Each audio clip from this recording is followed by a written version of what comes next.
let's just say if every independent voted for you, you'd probably win this election, but some will, some won't.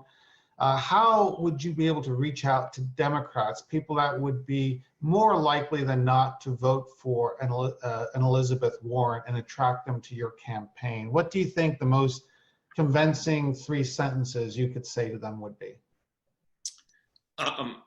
Well, one of the sentences is declare your independence, okay, from this entire nonsense. The other things that our campaign offers and drives to is a notion of a government by the people, for the people, not a government for the establishment, by the establishment. Look, what's interesting is we get in front of people, people say, where have you been? If it's Democrat or Republican or independent, the only people who do not like what we have to say are the hardcore, moral, narcissist Democrats, frankly. The Republicans are actually even more open given all the chaos that's going on. I was just, we're doing this thing called Real Indian Tea Parties, and in India we have chai. Right. And it's not just for Indians. We had a lot of Hispanics came, and I spoke, in Spanish as best as I could in Lowell. And these are people who are Democrats, who vote Democrat. They said, you know what, we're going to vote for you because the Democratic Party is not taking care of us. I was in South Boston yesterday, over the weekend. We took our bus, which had Real Indian, Fake Indian on it. First, the Democrats who were pro-war did not want our bus to come. They're saying that was racist. They're telling a dark-skinned Indian guy that only a real Indian can defeat the fake Indian is racist. It's not about, by the way, that slogan is not about race, it's about integrity. Anyway, we finally got in, 500,000 people, cheers, you could see it. And 500,000 people saw our bus. Okay. And I'm on Twitter, I'm handing out flyers. People just love our slogan. And these are primarily South Boston whites who you would think are all Democrats, okay? They love that slogan. What's even more interesting is as our bus was going, it was fully televised on NECN, the local NBC station, when our bus comes by, the cameras pointed downward so we didn't get any coverage, okay? A third point here is the Boston Globe. When I was running as a Republican, 3 Republicans are featured in their article on who's running against Warren. Now, I was the first to announce, they know I'm out there. Well, the 2 of the 3 Republicans had not even announced, only one had, but they leave the darkie out of it. So I tweeted that out, against the Globe. Jim Sullivan was a writer saying, you left the darkie out. It went viral. Jim Sullivan calls me at home and he says, why did you call me a racist? I said, Jim, you're a racist. I said, what do you want me to say? You put 3 of the white guys in and you left me out because the Globe wants to control who's going to go up against Warren. And he said, oh, my intern forgot to put your picture. My point, I'm telling you this, we get in front, we win.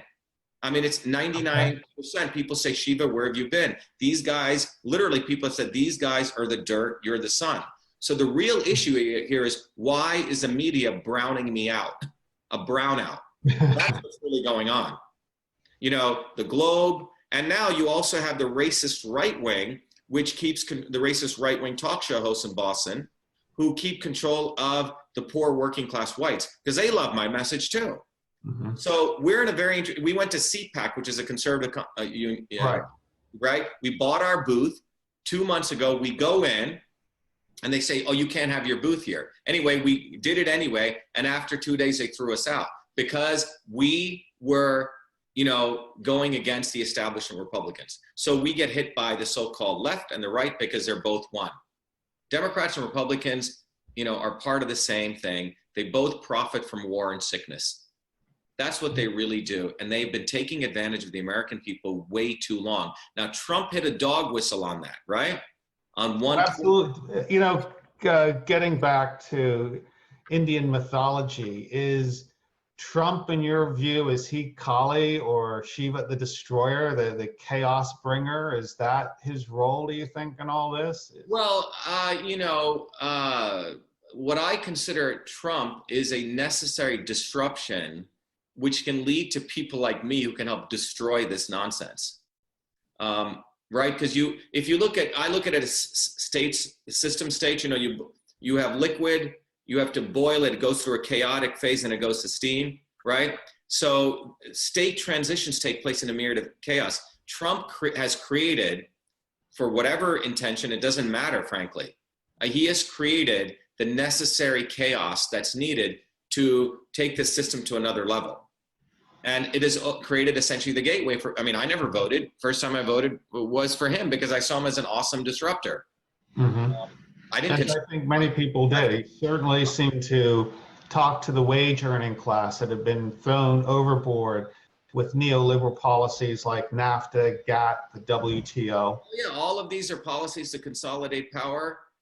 You know, Elizabeth Warren hangs out with Wall Street people at Martha's Vineyard. These people are some of the most racist people that I've ever met. You know, they're not even overtly racist. That's what makes them more insidious. They think they're so much better and smarter. Well, Shiva, I really want to thank you for taking the time out to talk with us today. I know our viewers are going to be really excited to learn more about you, your campaign, but I think more importantly, your message. Again, I think you're offering this third way, this end run around this establishment that has been strangling us with neoliberals on one side and neocons on the other, and then they seem to come together in the version of some candidate that they throw in front of us and put a lot of money behind to win an election.